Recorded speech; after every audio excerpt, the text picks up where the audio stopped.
Hi, this is Whitney Merrill. You're listening to Firewalls Don't Stop Dragons. It's my pleasure to be here talking about privacy.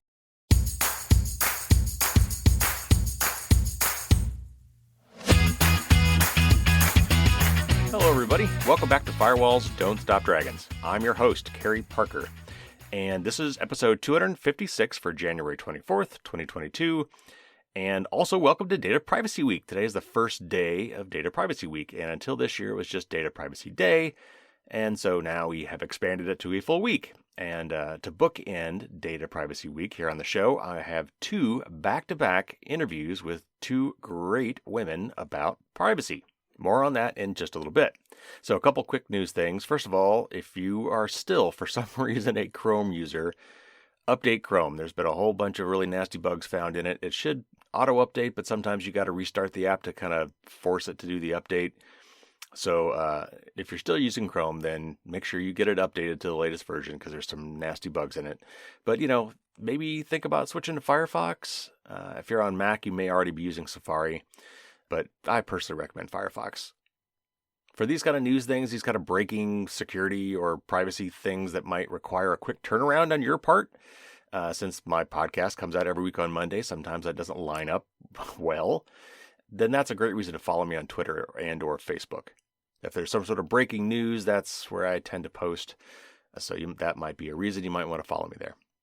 Honestly, I really should start posting those things to Mastodon as well, because I hate to push anybody to use Twitter or Facebook more than necessary. I kind of have to be there, so I can reach more people. But, if you're trying to get off of those things, I hate to give you one more reason to stay. So I guess going forward, I will try to post to all three of those venues. So if you haven't heard of Mastodon, it's a much more privacy-centric kind of a Twitter sort of a thing. Well, it's social media. It's got elements of Facebook and Twitter. But it's a news feed. It's a timeline. It lets you post things and follow people and that sort of thing. So anyway, you might want to check out Mastodon as well. If you go to firewallsdon'tstopdragons.com and go to my contact page, you'll see all of my social media information right there. Also, this isn't really news, but I want to bring it up because I'm probably not going to cover it in the show. But I ran across a really good article, and I think I did post this on both Twitter and Facebook. It's from Lifehacker, and it was called The Gamification of Everything. And it's a really insightful article, and I think it's a good look at what is going on today to try to get you to buy things, do things, influence you in some way. And I just found it fascinating. So anyway, there's a link in the show notes to that. And like I said, I'm probably not going to cover it on the show. It was kind of a long article, but well worth the read. So you might want to check that out. So a quick reminder, I'll say a little bit more after the interview, but basically 1 week left to turn in your annual listener survey. I really, really love to hear from you guys. I do take it all seriously. I'm already making changes based on things that people have already submitted. So I'm also giving away some prizes to incentivize you to do so. So again, after the interview, I will say a little bit more about that and just some other news items related to me and the book and other things like that. So make sure you stay tuned after the interview for that information. Now, about the interview. So today we're going to be talking with Whitney Merrill. She's a privacy attorney who has worked for the Federal Trade Commission here in the United States, as well as some private companies. And she's got some really interesting perspectives on privacy and privacy law. And of course, because we're talking about that, we're going to be rattling off the usual privacy regulation, alphabet soup. Yeah, and I'm not going to define them all here. We've talked about them recently, but just kind of keep in mind that GDPR, that's the one for the European Union, whereas CCPA and CPRA and FERPA and HIPAA and all those things are U.S.-based privacy and data protection laws. And I do mention FLOC, Google's FLOC. That's FLOC, Federated Learning of Cohorts. Horrible, horrible retronym. But that was Google's attempt to try to make data collection about browsing habits more private that looks like it's probably not going to see the light of day, at least not in its current form. But anyway, when I talk about FLOC, that's what we're talking about. So there's your little kind of glossary heading into our interview. But let's not waste any more time. Let's get to the interview with Whitney Merrill.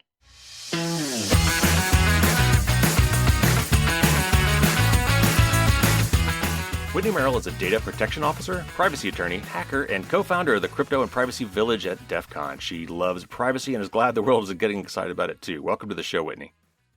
Thank you so much for having me. It's a pleasure to be here. Well, it's Data Privacy Week and perfect time to have a privacy expert on here. So why don't you start us off? Tell us a little bit. You've worked actually both in the private sector as a privacy lawyer and with the U.S. government. So what drew you to privacy as a profession, and maybe what does privacy mean to you?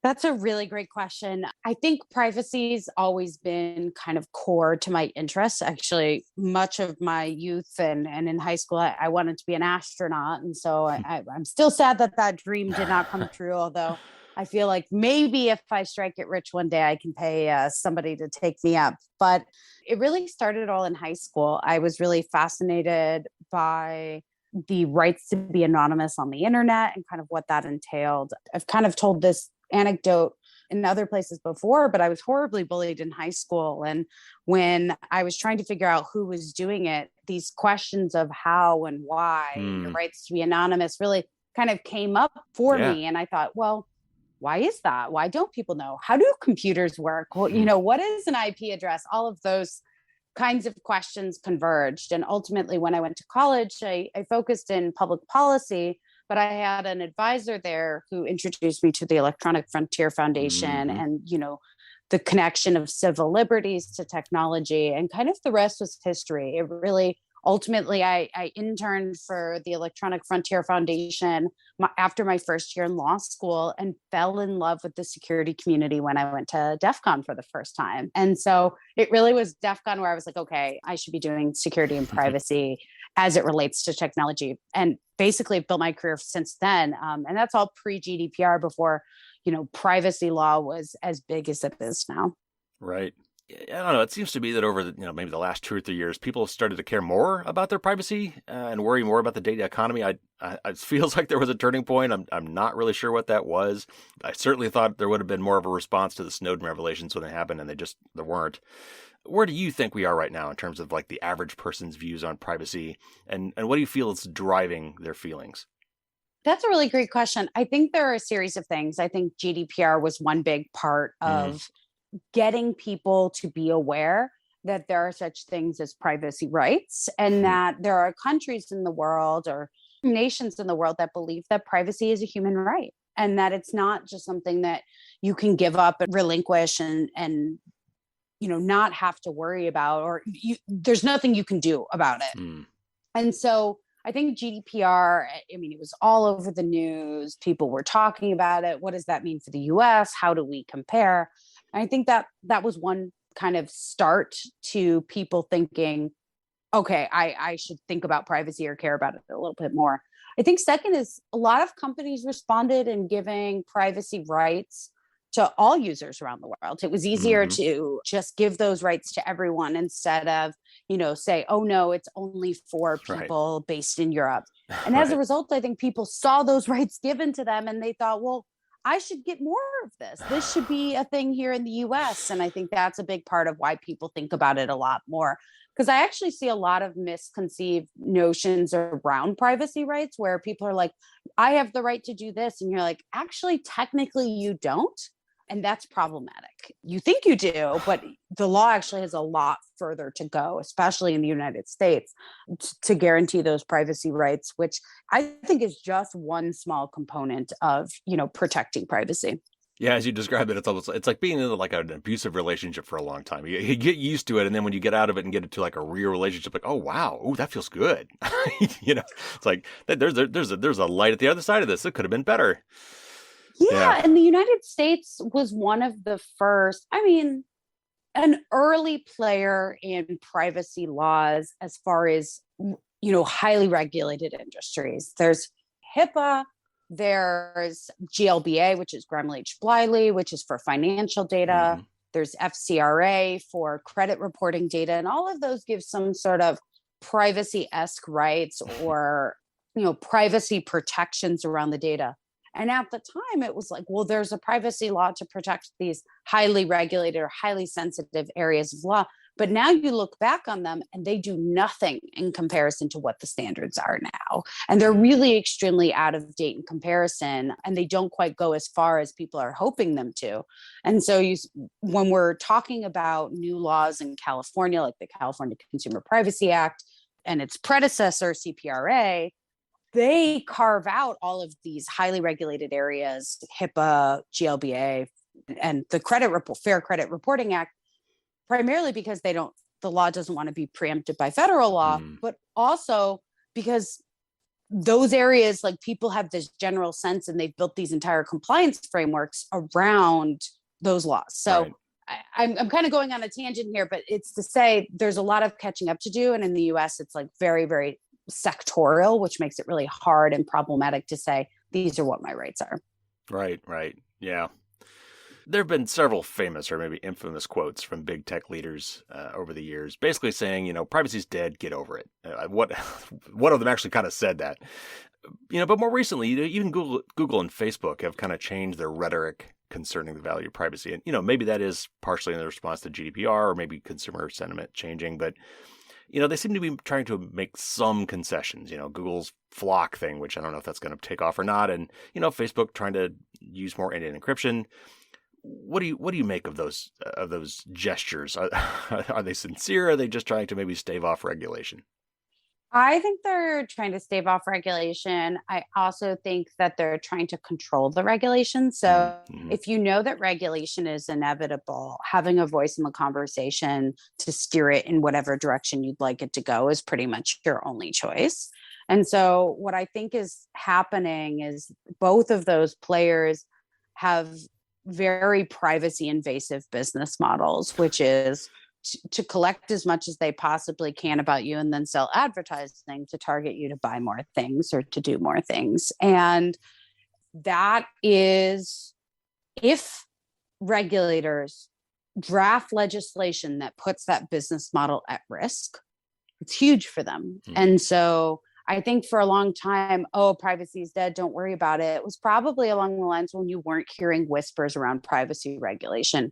But the reality is, and to go to your earlier question, why do we think more people are talking about privacy? Well, if every other country in the world is having the conversation about having an omnibus privacy legislation or privacy law, and folks like the European Union are saying, actually, it's illegal for you to transfer data to a country where they do not have similar or adequate privacy protections, and you need to guarantee those, you can no longer, push off that conversation about an omnibus privacy law because it's actually causing really a lot of thrash for businesses and companies to be able to just, engage and do business with the European sector.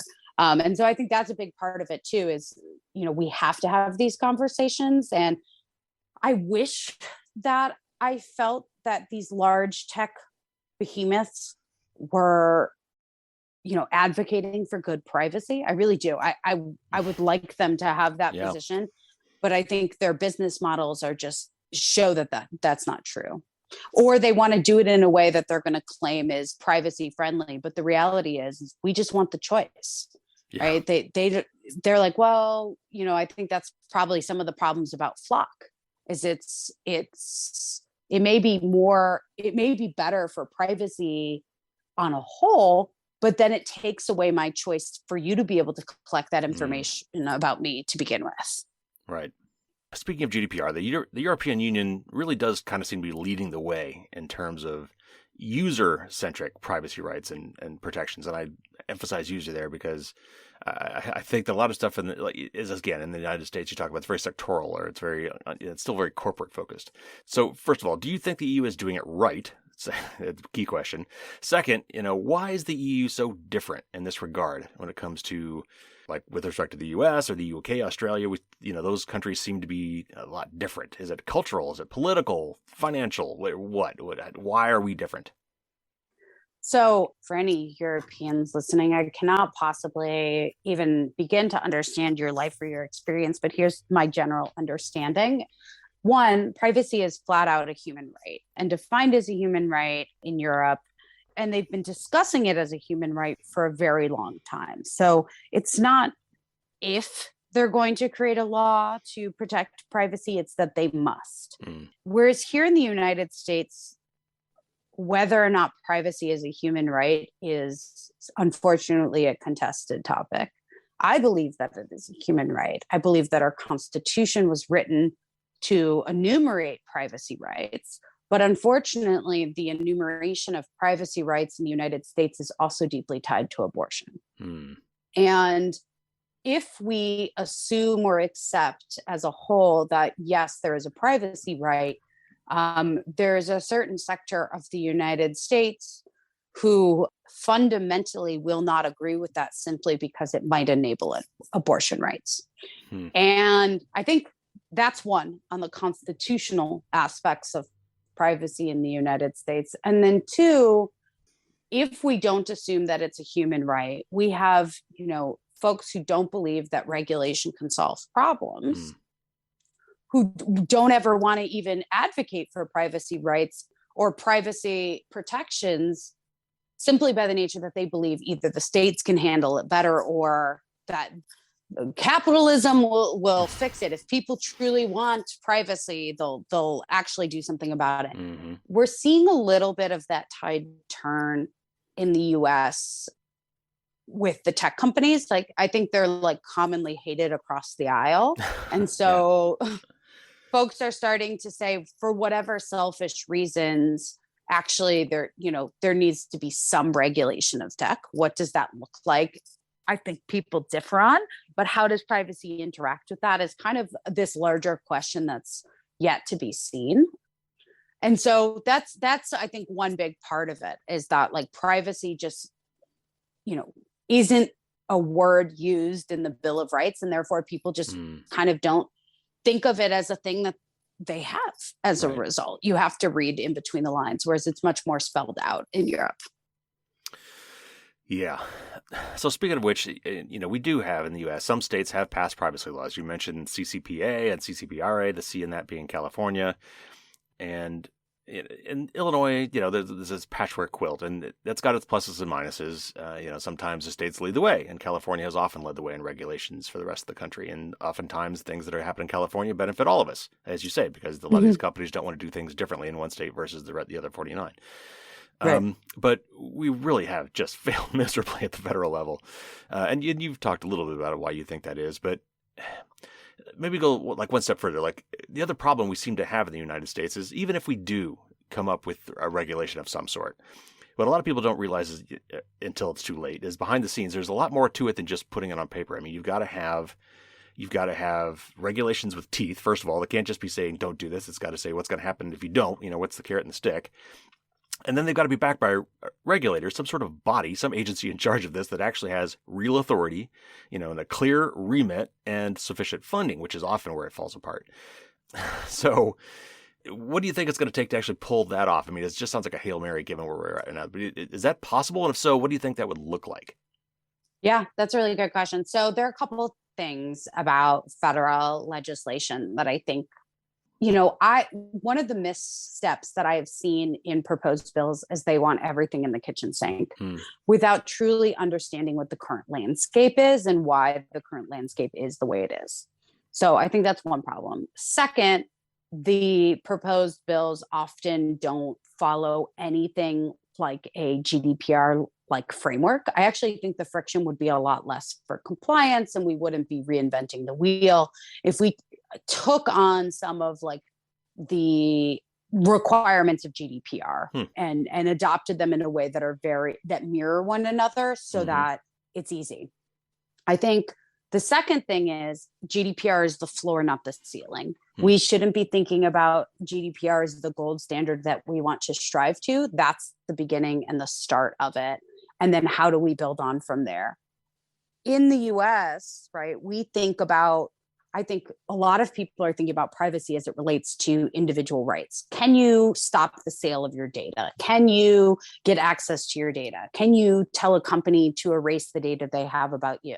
But how about let's prohibit the activities? And this is one of the things I actually see either going too far, where it's like you are about to outlaw an entire industry. And as a result, without understanding why parts of that industry exists, I saw one bill a while ago, I can't remember which one it was, but it essentially just outlawed the sale of data, period. And I actually talked to a staffer And I said, hey, what are your intentions here? And they said, yeah, just to completely kill the sale of data. And I said, how about threat intelligence data? And they were like, totally should be outlawed. And I was like, that's really interesting. And probably pretty problematic, because I think no one is going to disagree, or maybe some people will disagree, that there's some inherent value in being able to purchase data about threats. Mm-hmm. And if we outlaw that, what are going to be the really bad negative consequences? And so I think people aren't going that one step further to think about it. So to go on my little tangent here, as we're thinking about regulating actual behavior, we need to come to some sort of flexible framework. And GDPR kind of does this, which through their 6 legal bases of processing, like you can process data pursuant to a contract. That's a way to do it. Or we need to decide what types of processing are just flat out illegal, should not happen, absolutely unacceptable. And you're starting to see some of that come out as it relates to biometrics, because people, and DNA, because people have these vehement going, wait a second, this is going beyond where I feel really comfortable. And so how do we build a flexible and scalable framework? And that's the problem. I mean, this is the hard thing about writing laws. And I am not a person who writes laws. So I'm sure there are people who will listen to this and go, well, you've never tried to write one. You're right. It's definitely hard. But I think talking to the people who are actually trying to do sort of implementation or compliance, or folks in the EU, how they've thought about it, how it's working, and where there are problems, would be really, really important dialogue to have. I think, unfortunately, regulators are often having conversations with lobbyists of big tech. Sure. But big tech are just, 6 companies? There are a lot of companies that are going to be affected by privacy laws. And I actually think regulators would do better to try to solve for the larger problem and not worry about big tech, and instead think about what's the middle ground of all the other companies that are going to be affected, and how can we get to the right place? Because data brokers are an absolute insane, we don't even begin to understand. At least with Facebook, I can choose to not engage for the most part. They track me all over the internet. But for data brokers, most of them don't have a website. They're operating in secret. They only deal with businesses. So even if you did have rights with them, you can't even find how to exercise them. And so you're seeing some of this solved by regulation in states like, I believe, Maine and here in California, where you have to register as a data broker. Mm-hmm. But again, to your point, who's actually going after those people and checking to make sure that they're actually registering as a data broker? Otherwise, it's a scuff law. No one's going to actually do it until they're caught or get a slap on the wrist. So I'd love to see a law in the future. I actually think we should start with the basics. I'd love to see something simple that's just a federal data breach law. You could knock that one out, just get everyone's toes wet to coming to a conclusion that's going to remove our 53, I say state and territory data breach notification regime that we all currently live in, and just say 72 hours. Yeah. And companies are already preparing for that for GDPR. Or if folks think that's too long, 7 days, we can come to a conclusion, but that feels like an easy win to me. And then from there, start having further conversations about what does data protection and privacy look like at the federal level. I started my career at the Federal Trade Commission, and I do think that they are the right place to continue to do this at the federal level. I think that's another place where federal laws tend to, I think, go awry, is they want a separate data protection agency. And I think the question I then have is, why do you think that the Federal Trade Commission, which has been doing privacy for the last 25 years, is not the right agency? Why not empower a body that already has an interest in it? I think a lot of the reason why the folks don't see more out of the Federal Trade Commission is that they're drastically underfunded, and they don't have the resources as a result of underfunding to hire technologists and other experts to really, be an effective regulator or keep up with the changing technology. So let's dig into a couple of things you just mentioned there. First of all, with the FTC, since you've got experience there, what do you think of the current administration's appointment for FTC chair? There's been a lot of talk. That was Lisa Khan, right? Yeah, Lena Khan. Lena Khan. Yep. What's your take on her and what and the just kind of the Biden administration in general? It seems to me that they're appointing a lot more technologists in key positions. Yep. Yeah, I mean, we're seeing, I mean, I'm happy with what I'm seeing from the Biden administration as it relates to the Federal Trade Commission. They still have someone waiting for confirmation. So currently there are just 4 commissioners. So it's tied at 2-2, 2 Democrats and 2 Republicans. And they're still waiting to confirm that 5th Democrat. And so I think that's really interesting as well, because that, having the ability to vote effectively on the FTC is part of like that, what happens at a change of administration. In a Republican administration, there's often 3 Republicans and 2 Democrats and vice versa. I don't know Lena personally. I've heard wonderful things. I like the fact that she thinks about problems in a really interesting and new way. It's not just accepting, and again, I'm not an antitrust expert either. I've done very, very little antitrust, but I really like the way that she's thinking about it and how the agency is thinking about privacy as a whole.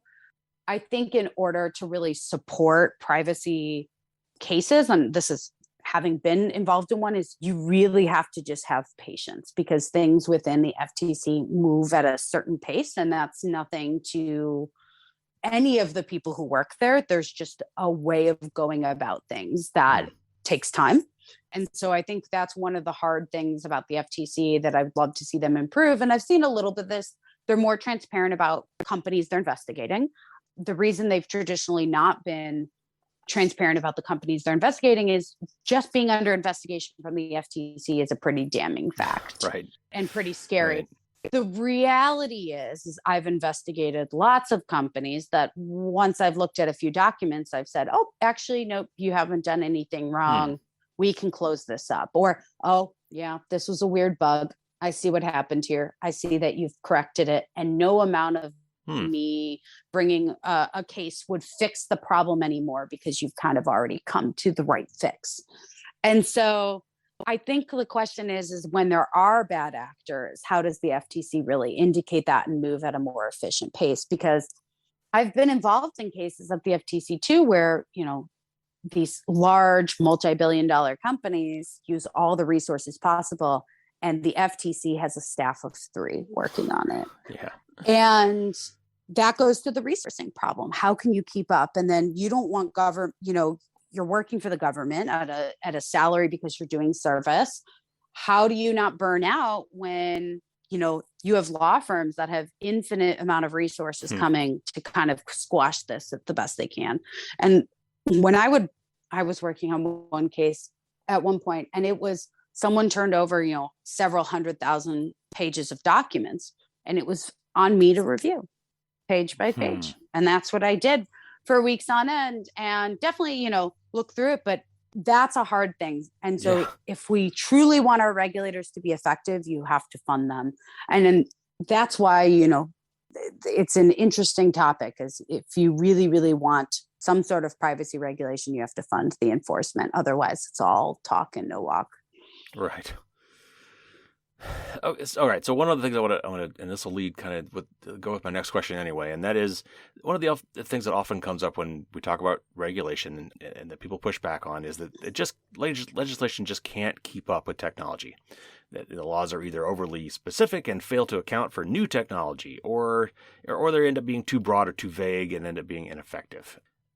For example, one of the things that you just mentioned that I want to kind of tie into this is data breaches. You talked about we should have a law around how we should report data breaches, but there's fine points to that. Like, okay, some would say, well, if the data is breached, but that data is encrypted, nothing really happened because that data is still unassailable. It's they got the data, but they can't do anything with it, so I shouldn't have to report it. Yep. Others would say, well, they got data, but it doesn't actually affect the customers. It only affects us, so we shouldn't have to report that either. So there's wiggle room. You got to figure that stuff out, and so. Again, that's often a reason, people say, well, that we shouldn't let regulation do this. We should find some other way because tech just can't be regulated. So is that the nature of the beast? Or are we just fundamentally doing these regulations wrong? I think this is one of the tricky things with the law generally as it relates to technology is how do you write it in a tech agnostic way? Also in a business model, company agnostic way, right? One of the interesting things about GDPR is that the law applies to everyone, regulators, agencies, they're all subject to GDPR as well. So if a regulator has a breach, they have to follow GDPR. There are some that are exempt from the law, but you see often, some of these data protection authorities actually evaluating themselves as it relates to the law. But here in the US, we tend to be like, okay, only the companies are subject to this. So how do we build something for companies that have some sort of commercial relationship with the end user? I think we should go broader. One, it should be, are you collecting data? You should be subject to this law. I actually would like to see it more broad and even, and this is where probably there's some debate, but if the California agency that's collecting my vaccine status has a breach, I think I should know. And I think they should tell me. Now, are there going to be penalties against them? That's another question, but I at least want to know what's happening. So there are all these different components, knowledge, any sort of punitive situation, are there fines or penalties? Can you actually develop a breach law that works for all? I think you can. The way that GDPR tackles it, and I would say it's not perfect, but it works pretty well, is it's through a harm analysis. So you have to report a breach to a regulator unless you have determined that there is not a risk to the rights and freedoms of individuals who are affected. And so to your point, that would be encryption, or maybe it was breached, but you were able to confirm that no one accessed it, no one used it. You actually were able to wipe it and get all that information. You have some signed affidavit. You're pretty sure there's very unlikely risk that to those individuals whose data was affected by that breach. Now you don't have to report. And then it requires reporting to individuals if there's a high risk to the rights and freedoms of individuals. And so what does high risk mean? I think that's where we'll see it shake out, where we'll see some interpretation and guidance from regulators about what a high risk means. But I guarantee if your social security number, your national ID, health data, any special category of data, financial, et cetera, in Europe, there are a whole category of special categories of information. If any of that's involved, likely a high risk. And I think that is by definition. And so in the US, we can come up with something similar and broad, which is, is there a risk to the rights and freedoms of individuals? And maybe there's some US terms that we use to that, because that's, I think, a little bit more close to how the EU talks about the rights of individuals. So, yeah, I think we can. I think it's interesting. Sometimes I imagine, and the story I have in my head is that the security community generally has self-regulated itself really well through certifications. And I'm sure a lot of people don't like those, and through, standards. It's a little bit harder in privacy because the area is so gray that you do have to start drawing some lines. And I think with the data breach, you'll have to give some gray standard that won't be abundantly clear, and it won't be black and white about whether you have to notify or not, which is how a lot of them are. But I think it can be really helpful because it also then allows for technology to change, right? Is it hashed? Is it encrypted? Was it a security researcher who found the data? Okay, that's technically a breach, but they've guaranteed that, they've returned the data and they have no copies. Is there likely a risk here? No, probably then don't need to do breach notification. And I think we should come to an agreement on what those scenarios are and then move forward so that we can actually, as an end user, I can expect when somebody is going to tell me about a breach, and I should expect to understand where I can find out that information. On a somewhat tangent, when I was in 8th grade, I applied for high school. And at some point I must have given over my social security number. I'm not even sure I was the one who gave over my social security number. It could have been my parents to apply for this high school. And a year and a half ago, I got a letter in the mail from that high school, which I never attended, that they had a breach of my information. Wow. My social security number and other data related to my application. First of all, what the hell? why did you still have my data? Right. So what I ended up calling the school because I was like, I'm very interested in what's going on here. And they had said to me that they used an education vendor who they digitized all of their records. And so here we have some interesting things around data collection, data minimization, and data retention. We have no laws around it, no guidance around it. Yep. I mean, the FTC says some things, but we're not really seeing, and they're thinking they're doing the right thing by just digitizing everything instead of like being empowered to just delete data. That education vendor, apparently when you went in and deleted your data, so maybe they deleted my records after they were digitized. They said, oh, actually, we don't need this. Didn't actually delete data. They just didn't. They soft deleted it, which is not a thing. Anyone listening, I'm sure the security community can all agree that soft deletion is not a thing. If you're going to delete data, it needs to be gone forever. But now nothing's happening. I mean, I hope they're being investigated, but I thought, boy, do I feel helpless. They're like, here's your credit monitoring. And I'm just surprised they were able to find me. Right, sure. So so I think regulation, I've gone on a long tangent, but I think regulation can fix things like this so we can have some expectations about what's going to happen with our data after a period of time, so we can like take a breath before worrying that something that you didn't even realize was happening out of the blue was breached. So let me see if I can paraphrase that back to you. So what I heard was, and we talked a lot about data breaches in particular, but for technology in general and writing legislation and around technology and putting rules in a game, any game worth playing has got rules and it's got referees.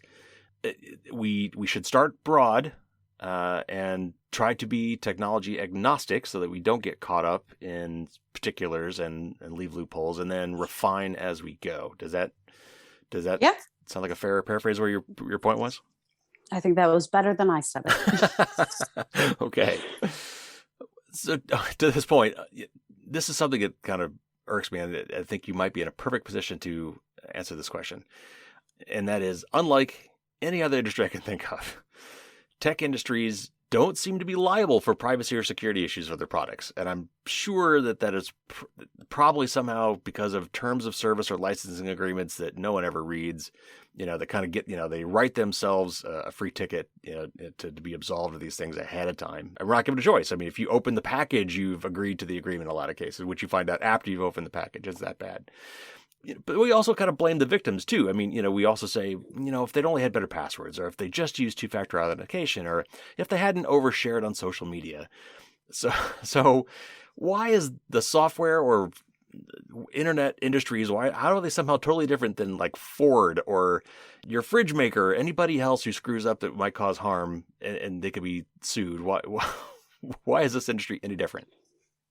That's a great question. So, oh man, I'm sure that there's a lawyer out there who specializes in tort law, which is, what governs a lot of that product liability and other issues. I'm not a tort specialist, but those are born out of common law. So if something happened, somebody sued about it, and eventually there was enough case law over a period of time that like basically laws developed as a result of the harms continuing to persist. So if common law is to ever develop out of privacy, I think it will still take some time to do, as people feel like maybe there aren't things that actually protect them.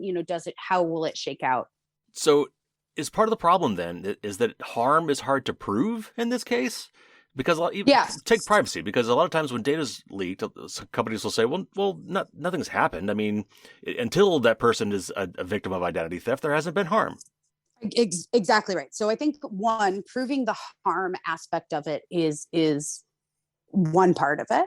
The second part is, what should the liability be, especially when privacy and security, like accidents happen? What's the right balance of determining, okay, maybe a bunch of bad things happened, but it was a crazy string of events and there's nothing that anyone could have done to prevent this. Right. And then two, it was clear that they were very negligent and they weren't doing the right things and they weren't patching when they were told.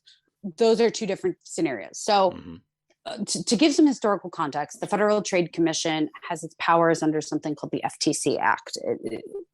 One in particular is Section 5 of the FTC Act, which regulates unfair and deceptive practices. This is a very broad mandate. This is where you're getting marketing and advertising regulation, right, yeah, et cetera. But it is also the foundation of the FTC's regulation of privacy and data security in the United States, deception and unfairness. And so from a deception perspective, what you have is if you said you did something and you didn't do it, that's deceptive to consumers. And in the privacy and security space, saying things like we're very, very secure or military grade, right? Like all of those things, like as dumb as it may sound, those things create a public perception that you take privacy and security seriously, that you actually do something about it, that you have these regimes that protect the data. So if it turns out in an investigation of a company that you don't actually have a security program and that you're saying you have really great security, that's deceptive because otherwise maybe people wouldn't have chosen to engage with you, use your application, whatever it may be.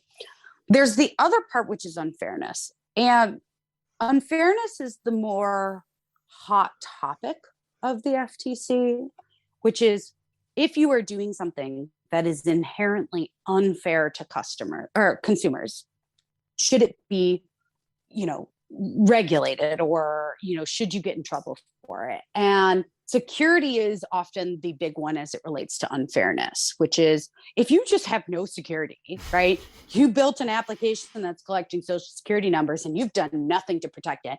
That's inherently unfair. And there have been a lot of pushback from generally libertarian or Republican saying that's an overreach of unfairness to apply to something like security. And so as a result, you have the FTC trying to regulate security a little bit more, but getting this litigation pushback, challenging the FTC's ability to go after security under unfairness to begin with, which then leaves us with just deception. So if it's just deception, then people are going to put disclosures everywhere saying, we can't guarantee perfect security. We do the best we can.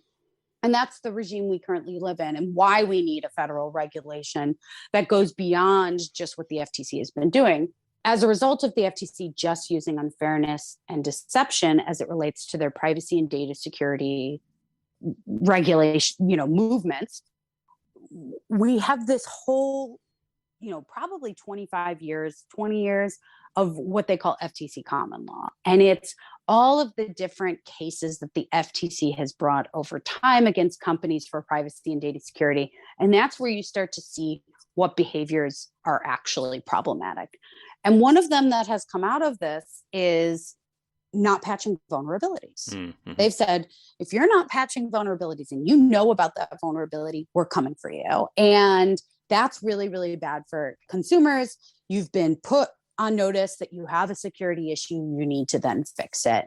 And there was something, I guess the FTC posted, their technologist team posted something about Log4j, and everyone was kind of freaking out about it relatively recently. Yep. Oh my God, I can't believe the FTC. And I looked at that and I thought, that's always been true. It's been true for a long time, but the FTC is actually being much clearer that this is something they can go after you for. So if there's a breach in the future of your company, and it's a result of Log4j, the FTC is going to say, you got notice from CISA, you got notice from us, it was all over the news. Right. You should have known at this point and done something about it. And that's about on par for where the FTC can act as it relates to security vulnerabilities or bugs or something about that. But if we want to go further than that, I think there has to be more regulation.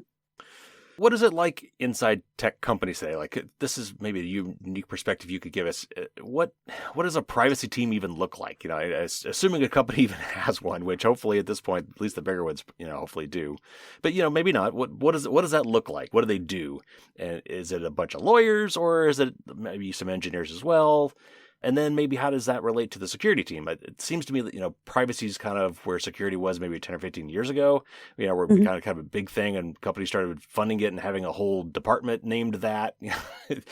So what is it like today? Give us a glimpse into what it's like inside of a corporation trying to staff up for privacy.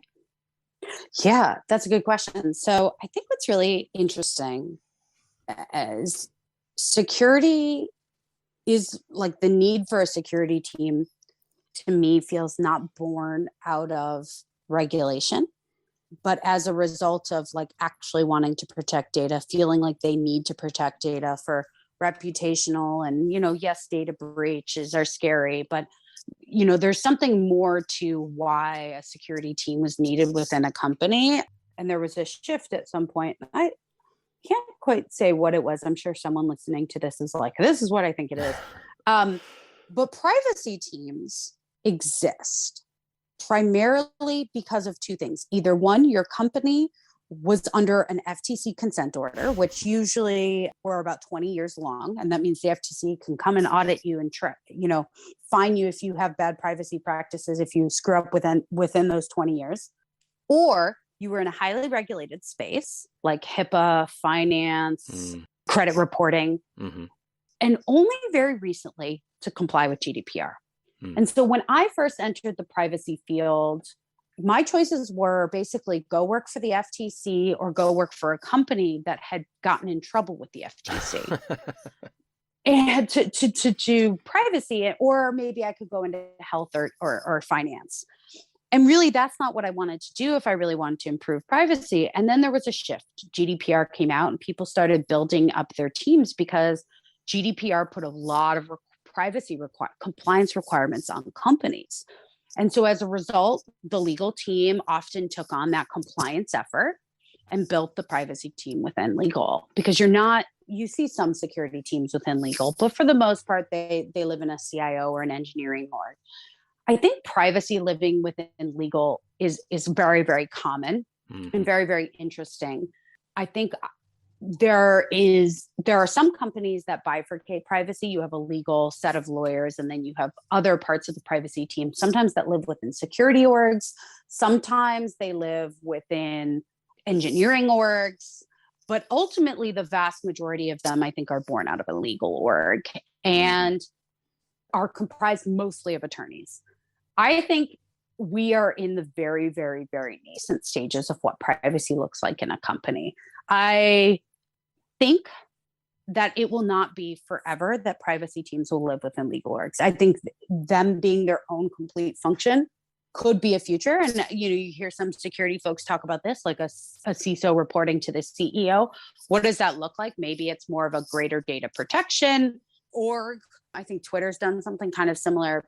But I think ultimately privacy just being a lawyer thing is not the future for privacy. So a lot of orgs have a lot of privacy attorneys. I'm a privacy attorney, but I think it's a deeply cross-functional field in many ways, like security is. And as a result, we have to set up the org to be able to work cross-functionally. And maybe that's, for now, I think a lot of them have privacy legal teams, and then you have a privacy engineering team, and then maybe you have some privacy specialists within a security risk and compliance team, because you're worrying about, okay, the SOC 2s, the ISOs, the auditing. You want to empower them to also take on kind of the privacy side of the house there. And I think that's probably the most common mid to big size setup. But I'm curious if, at some point that will all get consolidated. I think we'll see it be very different company to company for a long time. But what I'd really like to encourage is that people who are building privacy teams, especially since it's often a lawyer, not assume that lawyers can solve every problem. It's really, really important to hire for privacy cross-functionally. And it's going to really, really empower your ability to protect data if you're thinking about how can you hire non-lawyers, engineers, and others to kind of achieve your mission. Yeah, it's in engineering.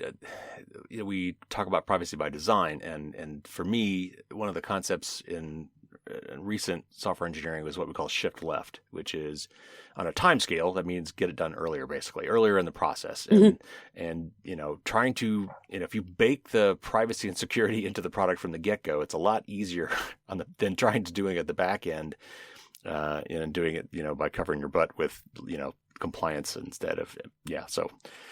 I'd certainly, as an engineer, I'm kind of biased, but I hope that we get a lot more engineers involved. I completely agree with you. I wish the venture capitalist community would take more of an effort to encourage privacy and security at the offset. If we think about, if the FTC starts to care more about companies in their nascent stages, right? Having an inquiry from the FTC when you're a small startup is going to change the future of your company. You are going to be thinking about privacy a lot more than a company who thought, oh, I can get away with not doing this thing. Like, there should be fundamental principles as they relate to privacy by design that every company should be building from the offset. Yep. It was really interesting. I was talking to someone the other day, and they said to me, well, do they really have to do this under X, Y, and Z? And I said, well, do you have to pay your taxes? No, for the most part, no one is saying, oh, I mean, there are lots of tax loopholes, but, no one doubts that companies, should follow the law and pay their taxes. And no one's, people play games with loopholes, but that's for the most part, there's very clear regulations around that and what can be done and what cannot be done. Because the FCC will come. They will come. With privacy, somehow people have this notion where they're like, well, I won't get caught. Or, oh, it's gray. No one will, I'll just do this slightly sketchy thing. Because I do believe that they also don't think they're going to get caught. And this is nothing to say that of things that I've seen in any of the places I've worked. It's just mostly as it relates to, these theoretical conversations that I have with people about why I don't think, we're going to be able to self-regulate. The tech industry can't self-regulate. There's too many gray areas of what people feel is acceptable from a privacy perspective. The ethics is no one can agree on common principles. At least in security, we can agree that things should be secure. Right. In privacy, if you say we all should agree that things should be private, no one understands what private then means.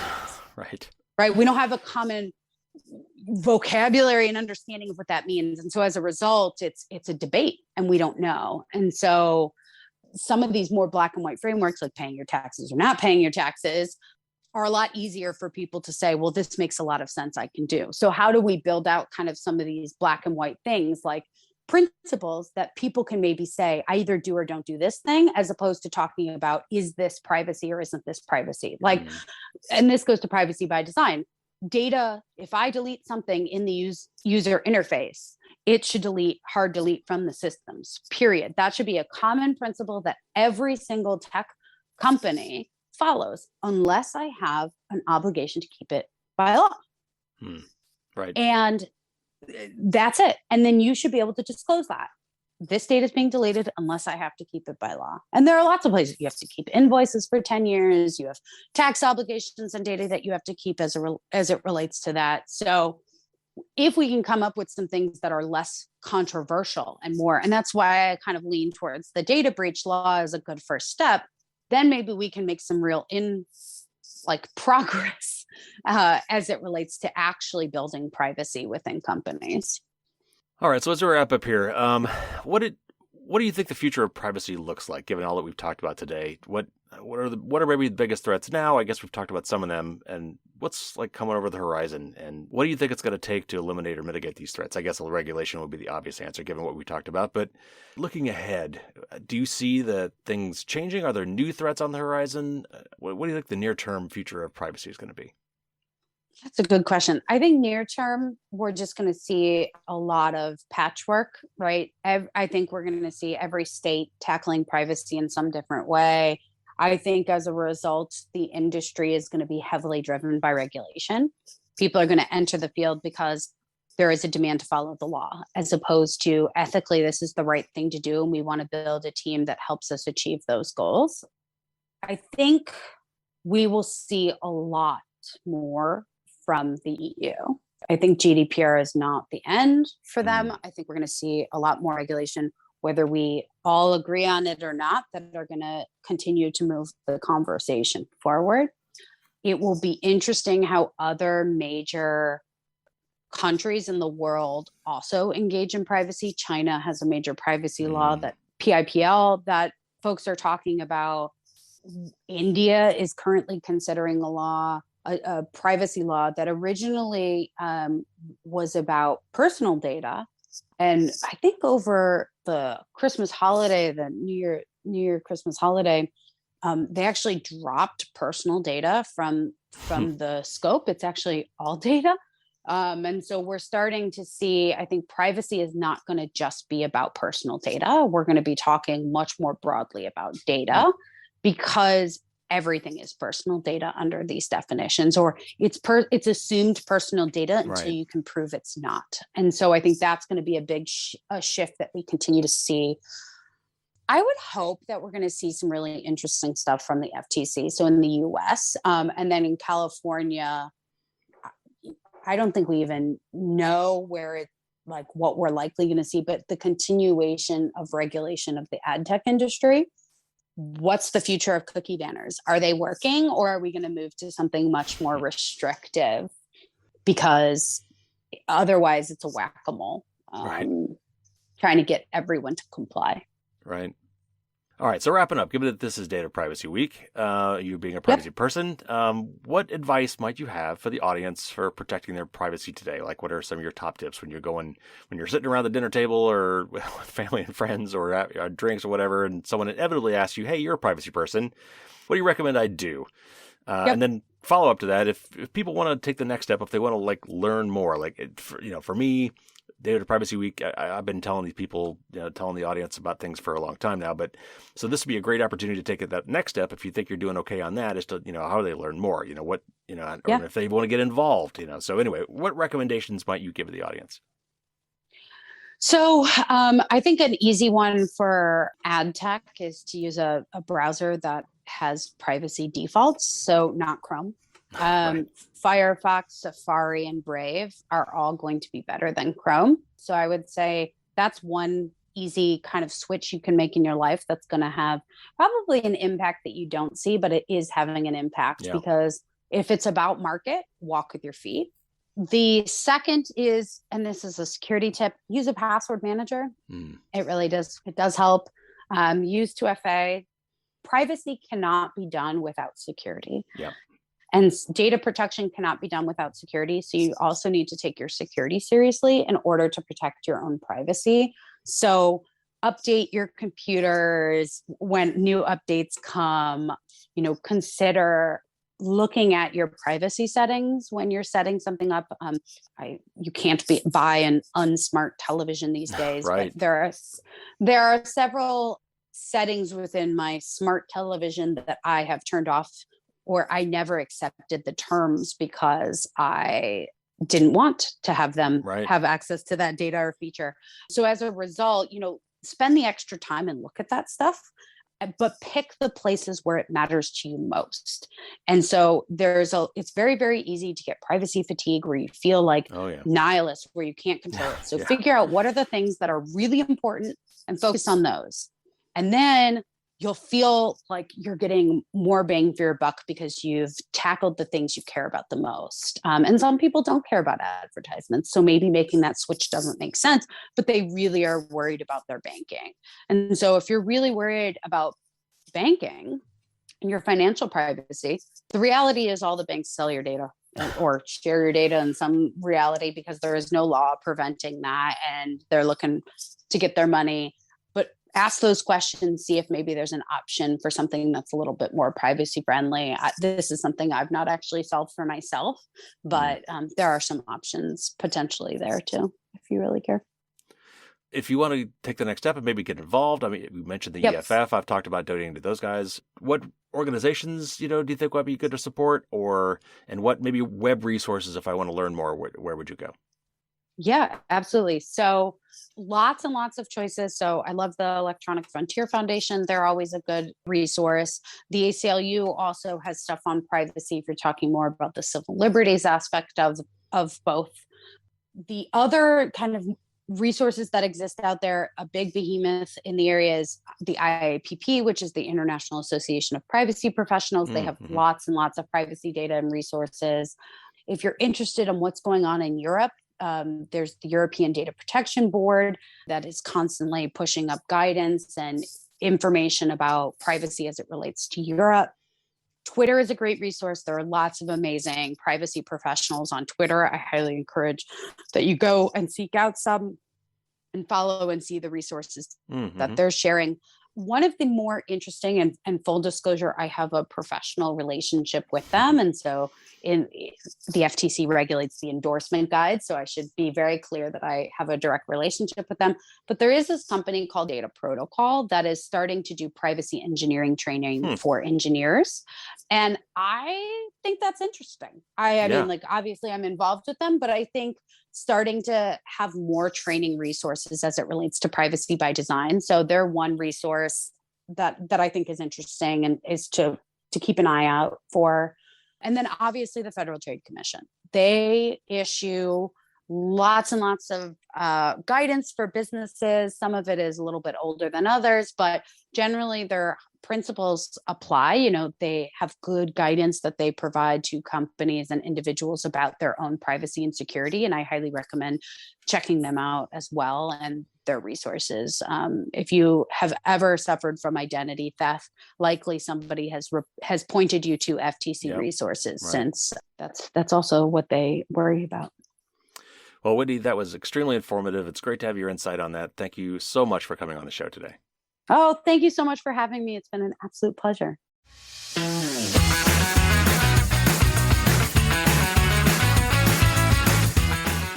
Really glad to have had Whitney on the show. That was a lot of fun. For my patrons, there will be some bonus content coming. We talked about giving presentations at tech conferences and how to submit a good proposal and give a good presentation. And we didn't talk about it really in the interview, but she's the one who started and runs the Crypto and Privacy Village at the DEF CON Hacking Conference. So I asked her a little bit about how that got started and what they do there. So anyway, if you're a patron, expect that to be coming out the next day or so. Okay, so my listener survey. I'm going to run it till the end of the month, which if you're looking at the calendar means you've got about 8 more days. So I'll remind you one last time next Monday. It's an arbitrary date, but I don't want to let it run forever, so I got to cut it off somewhere. And also, because I want to give away some prizes to incentivize you to answer the listener survey, I got to cut that off somewhere as well.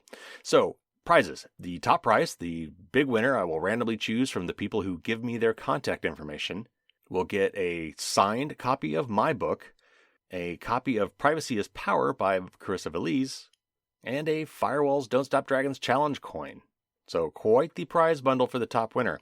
And for the next 4 winners, meaning there will be a total of 5, I'm going to give away a free PDF copy of my book. So obviously for the PDFs, all I need is an email address. I ask you to give me that information in the thing if you want to enter to win a prize. And by the way, for all the people that have entered, there's actually not that many of them have given me the contact information. So what that means is your chance of winning actually is not that bad. So anyway, get that in soon and maybe you'll win the prize. Now, how do you turn it in? Well, I've got a little link in the show notes, of course.